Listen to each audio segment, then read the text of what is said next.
Hi, I'm Mario DeLeon, and thank you for joining me for my Splunk SIEM home project. For this introduction video, I quickly want to go over the documentation, basically the purpose and the goals of the project. And so the overall purpose of the project is to really demonstrate some core SOC analyst skills, skills like, the basic understanding of the Splunk SIEM tools and the system and how it works, dashboards, SPL queries, using fields, and just how do we use all these different tools to investigate more efficiently and effectively. Um, we want to analyze multiple logs and log sources.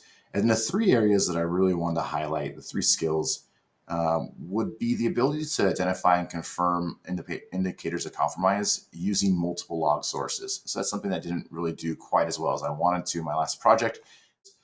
Maybe like some system logs, like when events, and then correlating them with some of our Suricata or network logs. And that segues kind of into the next goal, which is I really wanted to correlate the different tactics, techniques, and procedures that are being used in our by our threat actor, and I wanted to really correlate them to the MITRE ATT&CK framework and get very detailed all the way down to the different sub techniques. And also, if you visit the MITRE ATT&CK framework website, under the sub techniques, they will oftentimes list specific examples of commands or specific pieces of evidence or artifacts that we're looking for that confirm these different tactics, techniques, and procedures. That actually segues into the third skill that I wanted to demonstrate growth in, which is the ability to produce a much more detailed and applicable report. All right, goals of our project. 1, visibility. This just means that we want to integrate and get all the proper logs into our Splunk SIEM so that we can get a complete picture of our environment. 2, reconnaissance. We want to find logs that detect any type of recon ran against any of our systems. That can be Nmap scams, command lines, things like that. 3, initial access and execution. We want to detect any type of download or attempted download of any suspicious or malicious looking executables. Command and control. We want to detect any type of PowerShell commands that may maybe indicate C2 servers or network traffic that's reaching out to any type of C2 servers out there.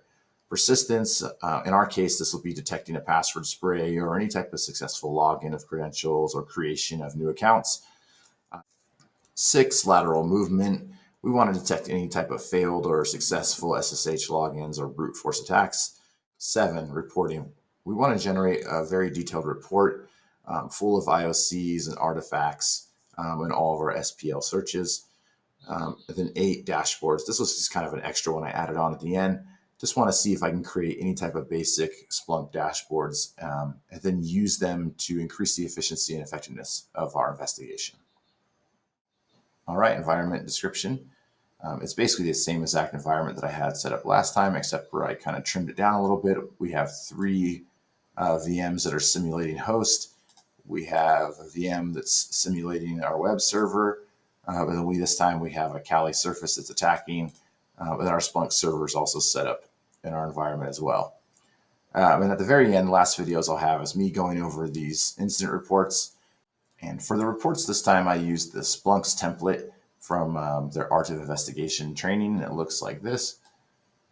I just thought this was a much better template than what I was using before.